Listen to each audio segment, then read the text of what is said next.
Donc, bonjour à tout le monde. Bienvenue à la soirée de consultation publique sur les règlements 678, 680 et 682.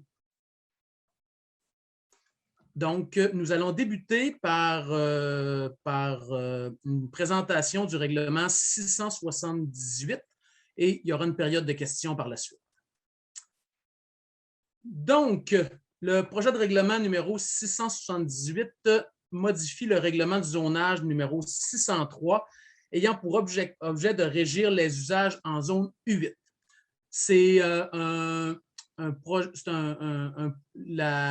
régir les usages en zone U8. C'est une présentation qu'on avait déjà effectuée. Il y avait eu une erreur dans l'avis de motion, donc on vous le représente ce soir. C'est pour ça qu'il y a déjà eu des discussions qui avaient été faites là-dessus, ou si vous avez l'impression que vous avez déjà vu passer ce règlement-là. Donc, il y a un avis de motion qui a été déposé le 15 juin et le dépôt du premier projet de règlement. Consultation publique ce soir et pour septembre, adoption du second projet de règlement et par la suite, ouverture des registres pour les personnes habiles à voter, référendum si nécessaire et finalement, adoption du règlement par le Conseil des maires de la MRC et adoption finale du règlement par la municipalité. Tout ça se fera en automne. Ce projet de règlement a pour objet de régir en zone U8, de permettre la construction d'habitations multifamiliales isolées, limitées à 6 logements, et d'enlever les classes d'usage suivantes, soit les services d'entretien et de vente de véhicules E1 et l'usage G1, qui est établissement où l'on sert de la boisson alcoolisée.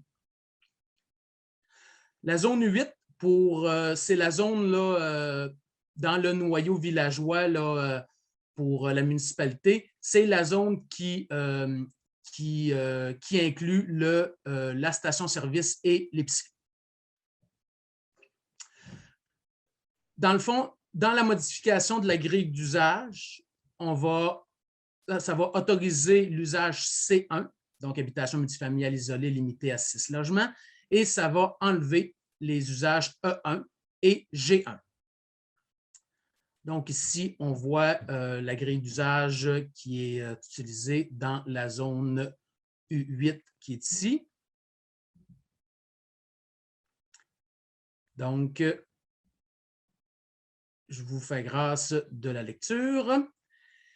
Et le présent règlement, comme je le mentionnais tout à l'heure, le présent règlement remplace le projet de règlement 669, modifiant le règlement de zonage numéro 603. Donc, ce dernier projet de règlement 669 n'étant jamais entré en vigueur.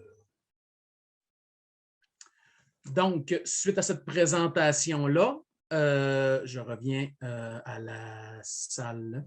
Et donc, on s'est rendu à la période de discussion. Donc, est-ce que vous avez des commentaires ou des questions sur le règlement 678?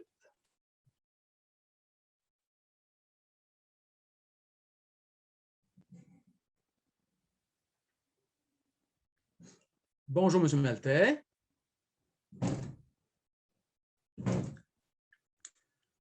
Donc, si on n'a pas de questions ou de commentaires, je vais passer tout de suite à la présentation du règlement 680.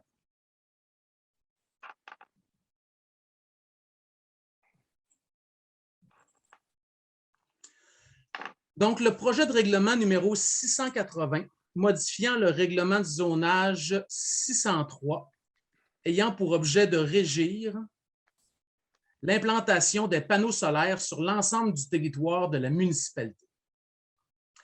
Donc, au niveau des étapes du processus, avis de motion, dépôt du premier projet de règlement, consultation publique qu'on fait ce soir, au mois de septembre, adoption du second projet de règlement par le conseil municipal, ouverture des registres pour les personnes habiles à voter, référendum si nécessaire, adoption du règlement par le conseil des maires et adoption finale du règlement par la municipalité. Cela se fera aussi cet automne. Dans le fond, ce projet, ça permet a pour objet de régir l'implantation des panneaux solaires sur l'ensemble du territoire de la municipalité de Petite-Rivière-Saint-François. Si vous vous rappelez bien, on avait déjà une réglementation en lien avec les panneaux solaires, mais c'était relativement restrictif sur certaines parties des toitures. Donc, ce qu'on a décidé, dans le fond, c'est d'ouvrir un petit peu plus large et de permettre l'installation des panneaux solaires sur les différentes façades pour aller chercher, dans le fond, le soleil là où il est. Donc, dans le règlement numéro 603, on modifierait l'article 15.8.1b du règlement 603 qui serait libellé comme suit. Les panneaux solaires érigés sur le toit doivent être implantés sur le versant du toit donnant sur la cour arrière, avant ou latérale, sans dépasser la limite du toit.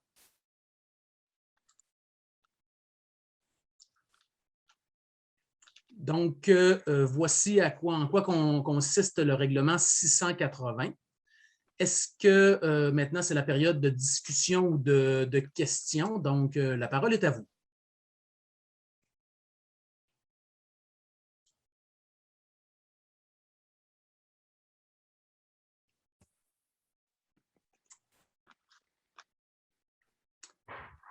Bonsoir, M. Larue. Bonsoir, bonsoir à tout le monde.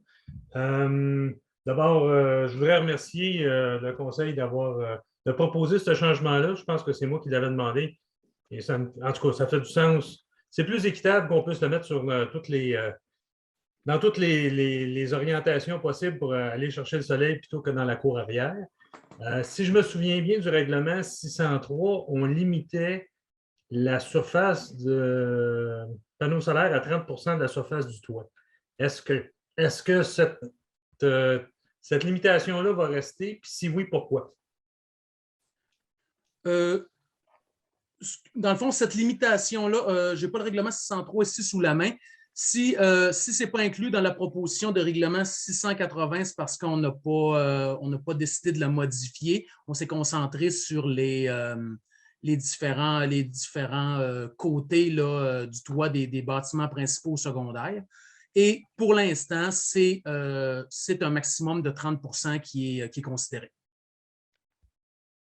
Mais y a-t-il une raison pourquoi on se limite à 30 %? Moi, essentiellement, si quelqu'un veut maximiser sans dépasser la surface du toit, y a-t-il une raison pourquoi il ne pourrait pas utiliser 80 % de la surface du toit, mettons, qui est exposée au soleil, je parle?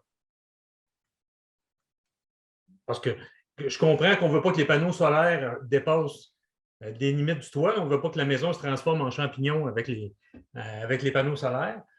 Par contre, d'un autre côté, j'ai de la misère à comprendre pourquoi c'est 30 %, pourquoi ce n'est pas 40, 50, 60, 70.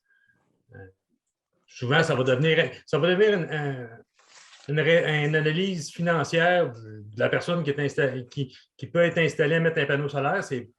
Ils sont moins chers qu'ils étaient, mais ils ne les donnent pas. Là. Dans quelle mesure le citoyen veut payer pour 50 ou 60 %, c'est sa décision, mais d'un strict point de vue municipal, y a-t-il vraiment une raison de limiter ça à 30 %? Bien, je prends votre commentaire, M. Larue. Vous comprendrez que le 30 ne fait pas partie là, du règlement 680. Donc, je prends votre commentaire. On va analyser la chose et on pourra sûrement là, en discuter en conseil. Parfait. Merci. Merci.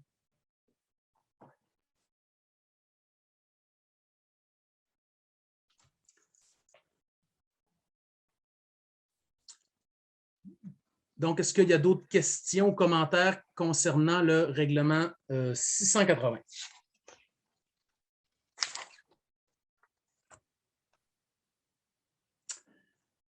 Donc, si je n'ai pas d'autres questions ou commentaires, je vais vous présenter le règlement 682.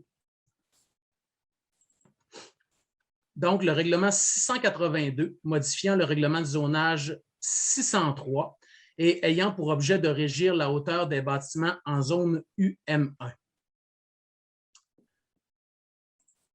Donc, les étapes du processus, c'est les mêmes étapes qu'on a vues dans les deux précédents règlements. Donc, l'avis de motion a été déposé le 13 juillet. Consultation publique sur le premier projet de règlement, aujourd'hui le 16 août. Adoption du second projet de règlement en septembre, ouverture des registres pour les personnes habiles à voter, référendum si nécessaire par la suite, et adoption du règlement par le Conseil des maires et finalement adoption finale du règlement et mise en place par la municipalité. Ce projet de règlement, comme on le disait tout à l'heure, a pour objet en zone UM1 de régir la hauteur des bâtiments.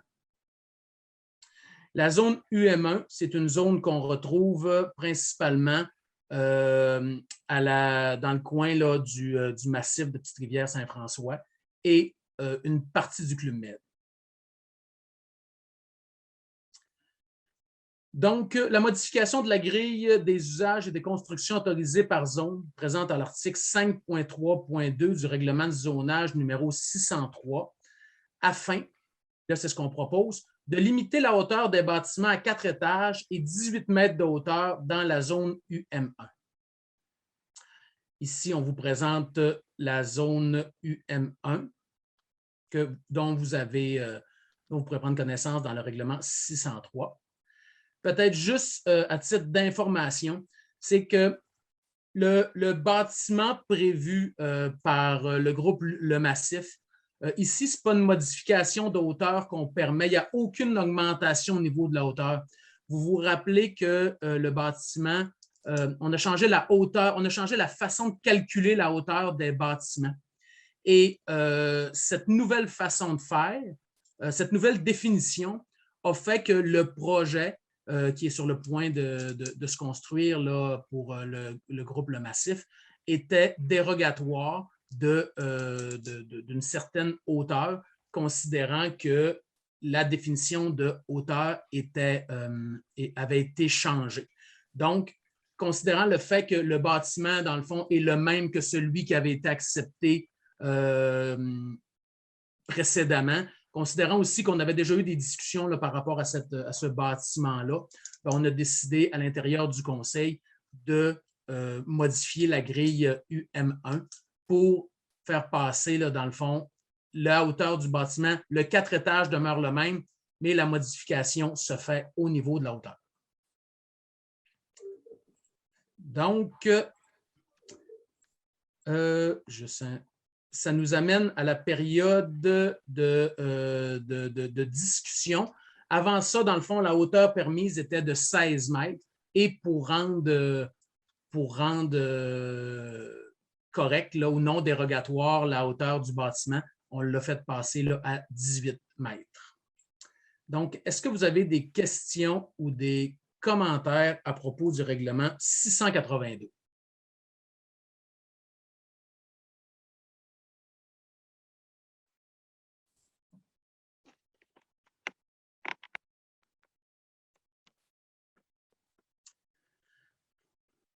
Donc, Monsieur le maire, bonjour, bonjour, Madame Gagnon.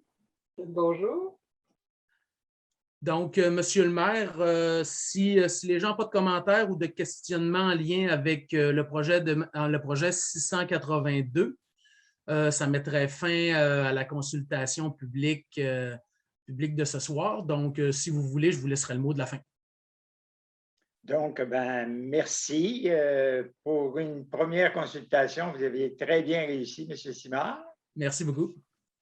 Donc, cher public, merci de votre présence et on est toujours prêt à recevoir vos suggestions. Donc, bonne fin de soirée.